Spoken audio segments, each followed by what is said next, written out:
তৃণমূল কংগ্রেসকে চ্যালেঞ্জ করছি, খেলাটা আমিও খেলতে জানি, খেলা হোক না ফার্স্ট প্রেফারেন্স। তো ব্রিগেডের দিনে যারা জোট করবে তারা ব্রিগেডের ডায়াসে উপস্থিত থাকবে।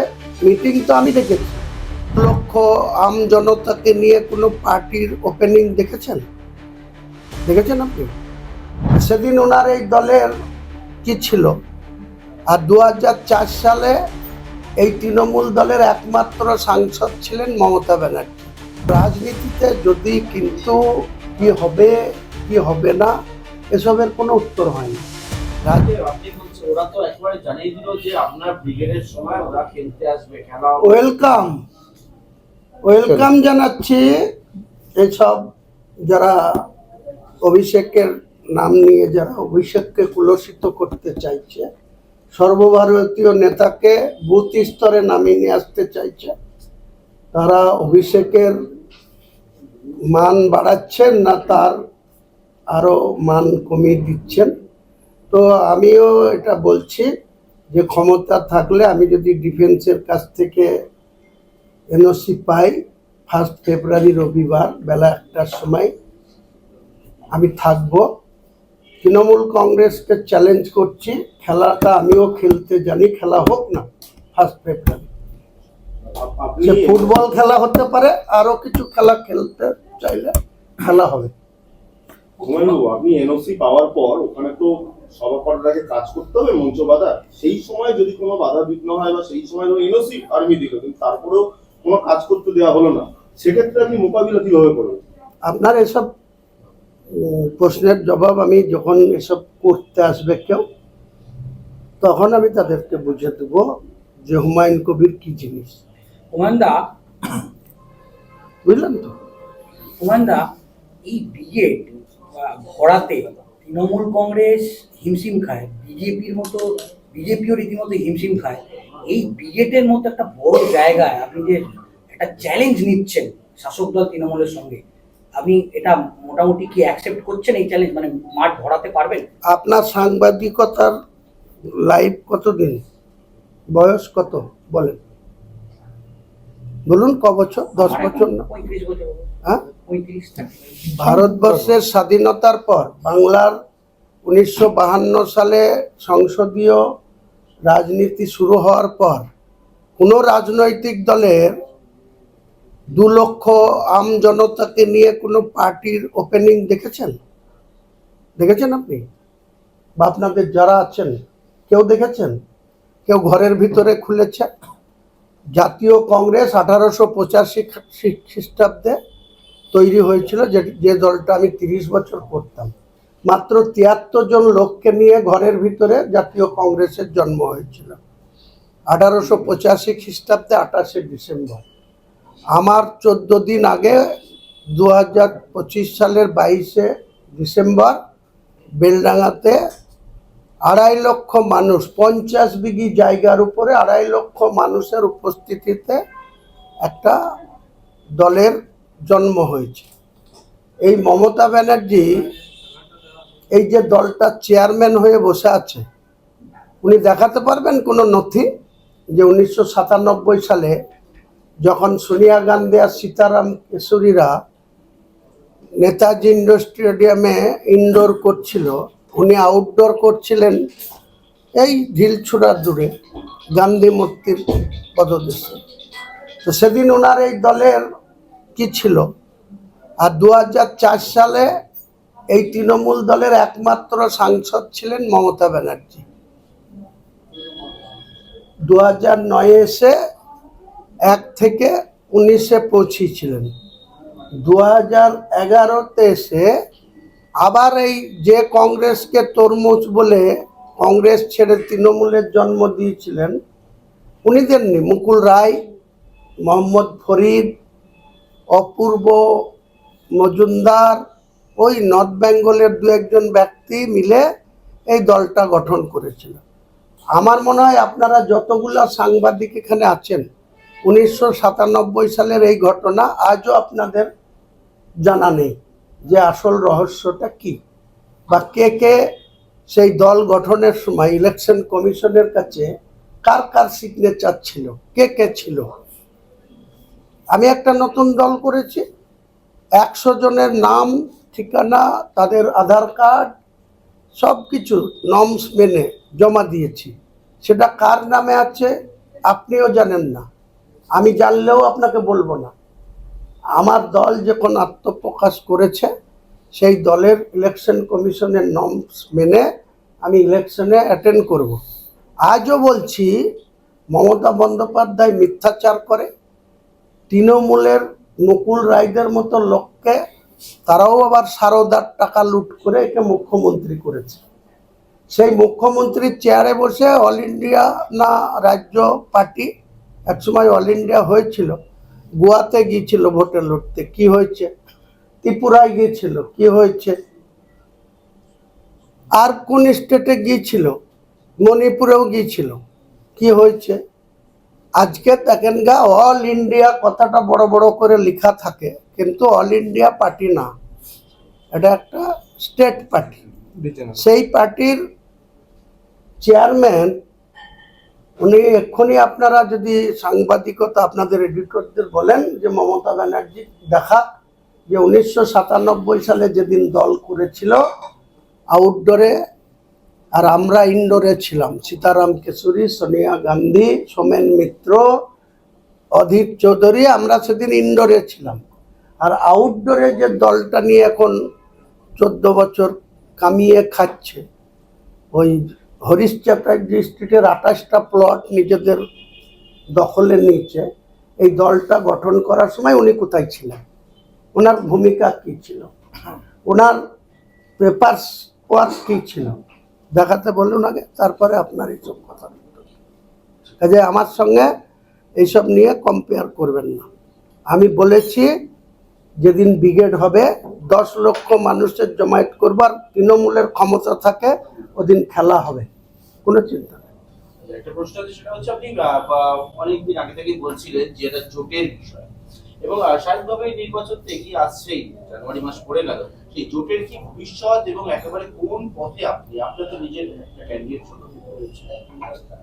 দেখুন, আমি আমার যে দল জনতা উন্নয়ন পার্টি, সেই পার্টি থেকে আমি প্রথমেই একাই লড়বো বলে 135টা আসনে আপনাদের সামনে রেখেছিলাম 22 তারিখে, যেদিনকে আমার দল মানুষের সামনে ওপেন করি সেদিন।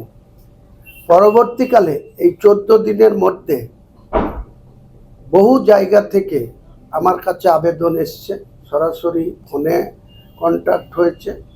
আমি মালদা থেকে কুচবিহার 7টা জেলায় একজনকে আমার পর্যবেক্ষক নিয়োগ করেছি, তার বাড়ি মালদা জেলা কমিটি করেছি, পশ্চিম মেদিনীপুর করেছি, উত্তর দিনাজপুরে জেলার যে সিরাজুল ইসলাম মণ্ডল, যে মমতা ব্যানার্জির প্রাণ রক্ষা করেছিল, তাকে জেলার কনভেনার করেছি। আগামী দিনে 31শে জানুয়ারি পর্যন্ত ওয়েট করুন, 1 ফেব্রুয়ারি ব্রিগেড হলে পূর্ণাঙ্গ স্টেট কমিটি, বিভিন্ন জেলার জেলা কমিটি, ব্লক কমিটি, অঞ্চল কমিটি, এবং ওই বিজেপি পার্টির মতো মিস কল দিয়ে মেম্বারশিপ করব না। আমার ফর্ম থাকবে, সেই ফর্ম মানুষের কাছে পৌঁছে যাবে। যারা আগ্রহী আমার পার্টি করতে, তারা ফর্ম ফিল আপ করে বায়োডাটা যেরকম দেয় সেরকম পাসপোর্ট সাইজের ছবি দিয়ে তাদের কন্ট্যাক্ট নাম্বার লিখে ফর্ম সিগনেচার করে, ফ্রি অফ কস্ট, কোনো মেম্বারশিপের জন্য পয়সা লাগবে না। আমার পার্টির মেম্বারশিপ 1 ফেব্রুয়ারি 2026। কত সংখ্যায় মেম্বার হলো সেটাও জানাবো।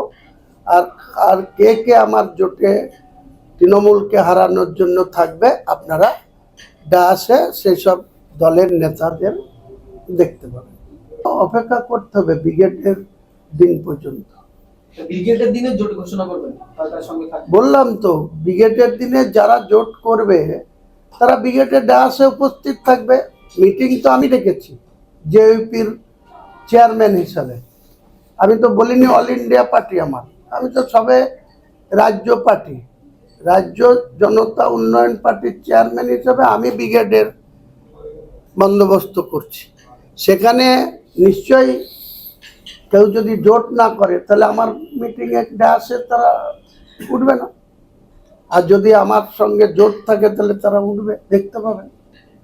135টা বলেছিলেন, আজকে বললেন 182টা। এই যে কয়েকটা সিট বাড়লো, এটা কি জোটের কারণে নাকি যে সমস্ত মানুষজন আপনার সঙ্গে যোগাযোগ করতে আমাকে সরাসরি এখনো পর্যন্ত 294 মধ্যে আমি একাই ডিক্লেয়ার করেছিলাম 135।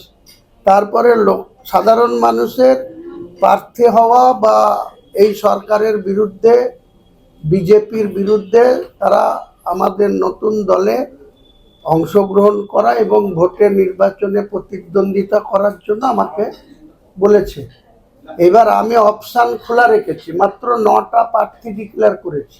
আপনারা জানেন মালদা একটা, দক্ষিণ দিনাজপুর একটা, মুর্শিদাবাদে 5টা, আমার 2টো আসন ধরে, আর পশ্চিম মেদিনীপুর একটা, বালিগঞ্জে একটা নিশা চ্যাটার্জিকে প্রার্থী করা হয়েছিল। তার সম্বন্ধে টিএমসির লোকরাই তার সব ছবি ভাইরাল করছিল। আমি 3 ঘন্টার মধ্যেই তাকে সরিয়ে দিয়েছি।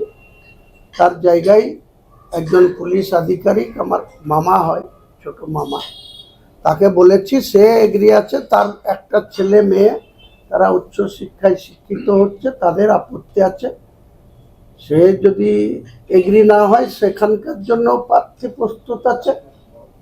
এবং মমতা ব্যানার্জি যেদিন প্রার্থী ডিক্লেয়ার করবে তার 24 ঘন্টার মধ্যে আমার 182টা আসনে প্রার্থী আমি প্রস্তুত রাখবো এবং ডিক্লেয়ার করব। হুমায়ুন দা, আপনি স্পেসিফিক 2টো দলের নাম বলেছিলেন, যে একটা হচ্ছে মিম আর একটা হচ্ছে আইএসএফ, তাদের সঙ্গে আপনি জোট করে লড়ার কথা বলেছেন।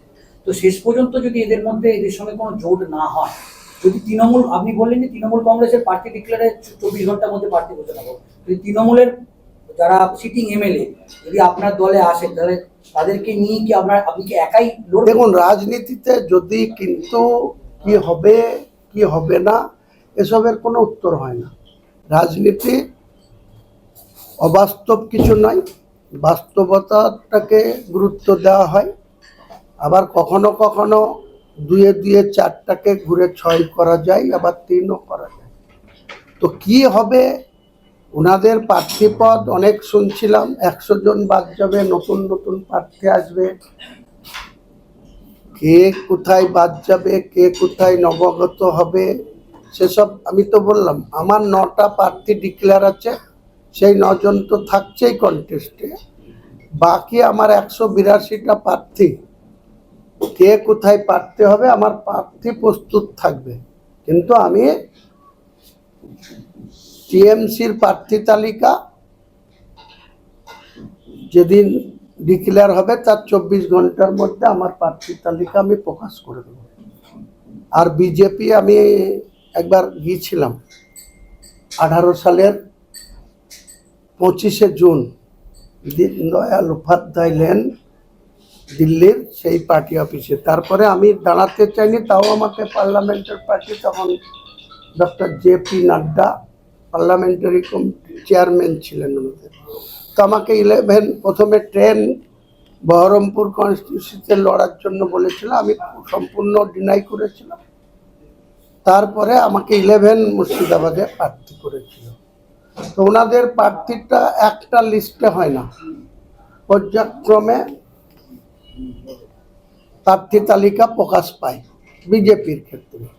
কংগ্রেসেরও তাই দেখেছি, আমি 30 বছর কংগ্রেস করেছি, সেখানেও ওনারা ঠিক যে কত দফায় নির্বাচন হবে সেই অনুযায়ী কার কবে মনোনয়ন ডেট থাকবে, কবে স্ক্রুটিনির ডেট থাকবে, কবে উইথড্রল থাকবে, এসব করে ছাড়ে। আর মমতা ব্যানার্জি দেখেছি যেদিনই ডিক্লেয়ার করে সেদিনই তার গত 2021-এ 294-এর মধ্যে 3টে প্রার্থী ছেড়ে দার্জিলিংয়ের জন্য 291টা প্রার্থী ডিক্লেয়ার করে দিয়েছিলেন, যেখানে আমিও ছিলাম। তো আমার কে কোন পার্টির তাদের সিদ্ধান্ত তারা জানাবে। আমি এইটুকু বলছি যে আমার তালিকা প্রস্তুত থাকবে। তৃণমূল কংগ্রেস যে তালিকা প্রকাশ করবে তার 24 ঘন্টার মধ্যে আমার যতজন 182 কন্টেস্ট করবে তার মধ্যে আমার জোট সঙ্গী থাকবে না তার বাইরেও অনেক সিট আছে, 182 হলে আরো 110-12 থাকবে। সেটা কে কোথায় লড়বে আগামী দিনে সেটা আপনাদের বলার কোনো যাবে না বা বলবও না, সেটা আমাদের অভ্যন্তরের বিষয়। কার সঙ্গে আলোচনা চলছে, কার সাথে আলোচনা চলবে, একাধিকবার সেটা হতে পারে, কিন্তু শেষমেশ ব্রিগেড থেকে যারা আমাদের সঙ্গে জোট সঙ্গী থাকবে তাদের সশরীরে ওখানে উপস্থিতি পাবেন। আরো ভালো ভালো খবর দেখতে সাবস্ক্রাইব করুন বাংলা হান্টের ইউটিউব চ্যানেল। বাংলা হান্টের আরো খবর দেখতে নজর রাখুন। বাংলা খবর মানেই বাংলা হান্ট।